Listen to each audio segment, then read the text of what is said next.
You think you can just sit there in my view on my day off?"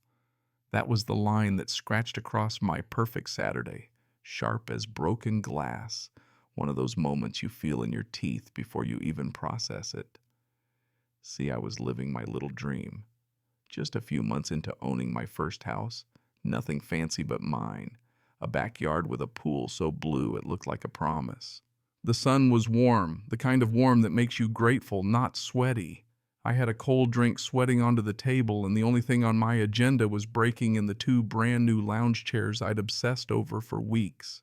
Sleek, modern, thick gray cushions. I tell you, just seeing them there, glistening by the pool, felt like I'd leveled up in life. That's when she showed up, the voice, I mean. It yanked me straight out of my piece.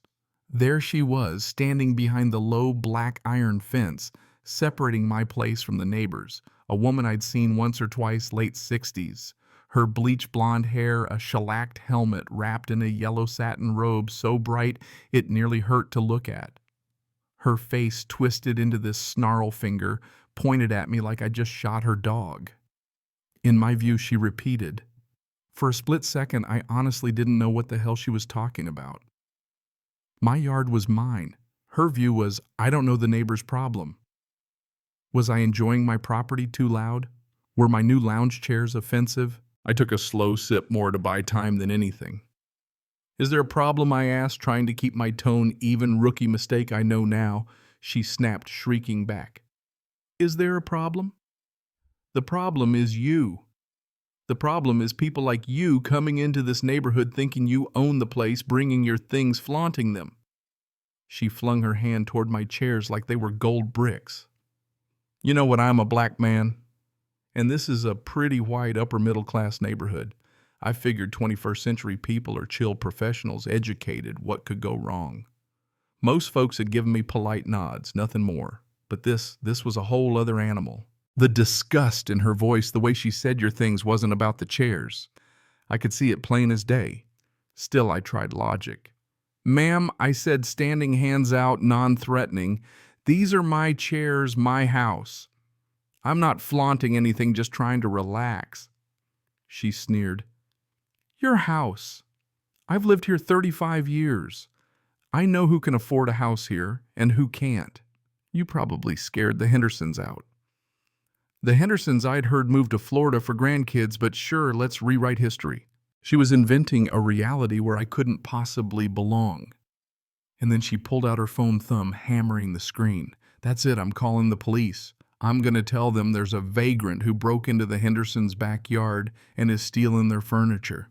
I actually laughed. It was so absurd, a vagrant in swim trunks stealing still-wrapped lounge chairs. But the more I watched her, the colder my blood ran. She wasn't just being a nosy racist. She was weaponizing 911.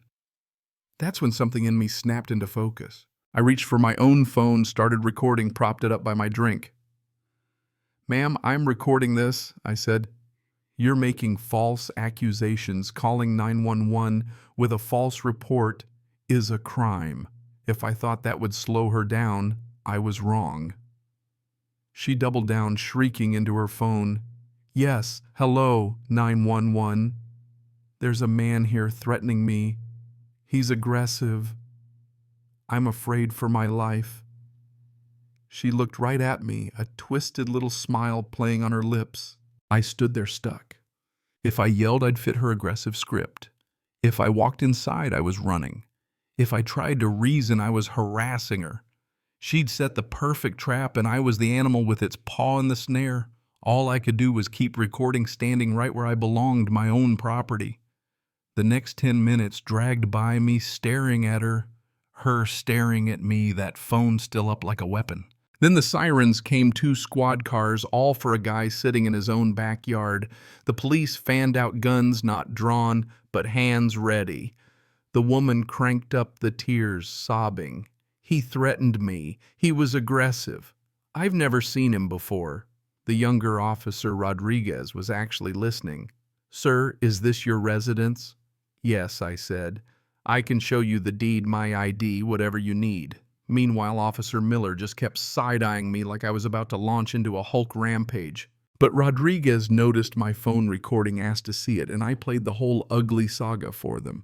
Her threats, her slurs, her explicit plan to lie to 911. It changed the air in a heartbeat. Miller hated it. Rodriguez looked stone-cold serious. The woman started backpedaling, saying it was a deep fake, that I'd edited it, but no one was buying it. And then she played her final card. Do you know who I am? My brother-in-law is a deputy chief. I donate to the police every year. She tried to stare Rodriguez down, but the dude held his ground. Ma'am, filing a false police report is a crime, he said. I felt a rush of vindication, finally maybe justice. But Miller, the senior officer, wasn't having it. Let's just write this up as a neighbor dispute, he said. And just like that, the woman got a pass.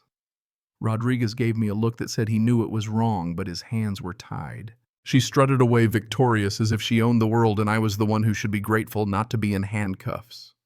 Rodriguez quietly told me to save the video in multiple places, to be careful his body cam was running the whole time, but he made it clear this wasn't over. And he was right. The next move wasn't another screaming match at the fence, it was a campaign. She started in the neighborhood Facebook group, warning everyone about the dangerous squatter at the old Henderson house. She sent the HOA after me for unapproved structures, the lounge chairs, and noise violations. Then came a formal letter, fines, threats, more paperwork than a bad divorce. She was out to make my life hell, one little paper cut at a time. Then out of the blue, 2 detectives knocked on my door. They said, Carol. Yeah, her name's Carol, could have guessed right. Filed a sworn statement, trespassing, attempted assault, the works. She claimed I attacked her before I started filming, just far enough out of frame to be impossible to disprove. They told me to get a lawyer. My brother put me in touch with Anna, a tough-as-nails defense attorney. I sent her every scrap of evidence, video, HOA letter, the Facebook post. She laid out a strategy like a general at war. We hired a PI to photograph the flower beds. No footprints, no struggle. The PI found Carol's record, years of targeting minorities in the neighborhood. Phony 911 calls, a Latino family driven out by her harassment, a black teacher at her old school run out by bogus accusations. Anna made sure the DA saw every piece. We leaked the story to the press. Suddenly, the neighborhood wasn't whispering about me, they were whispering about her. The school board launched an inquiry into her legacy. But Carol didn't fold. She escalated, suing me for defamation after a local paper exposed her. Anna fired back with a countersuit, malicious prosecution, defamation, emotional distress. The money was terrifying, but Anna kept swinging. The deposition was a disaster for Carol. Contradictions, fake tears, caught red-handed. When her ex-husband came forward spilling stories of her inventing police reports and ruining a gardener's life with lies, it was checkmate. Under mounting evidence and public fury, the DA dropped the criminal case against me with prejudice, never to be reopened. Anna demanded more, a public apology, Carol charged with filing a false police report, and an injunction forcing her out of the neighborhood. Carol's lawyers tried to bargain, but we held firm. When it was over, I got a settlement big enough to pay my lawyer, cover my lost business, and finally build the fence I'd wanted from day one. Carol's apology letter was a stilted masterpiece of legalese, but it was hers. She sold her house, moved out, gone, like a bad storm that finally blows itself out. The DA, shamed into action by the news, charged her for the false police report. She pled out community service and a permanent criminal record. Now, when I hear laughter drifting over the fence, it's from a young family that bought her place. The air feels lighter. The neighborhood's changed, or maybe just my little patch of it. If you asked me what I learned, I'd say this racism doesn't always show up wearing a hood. Sometimes it's a yellow robe, a fake smile, a weaponized HOA.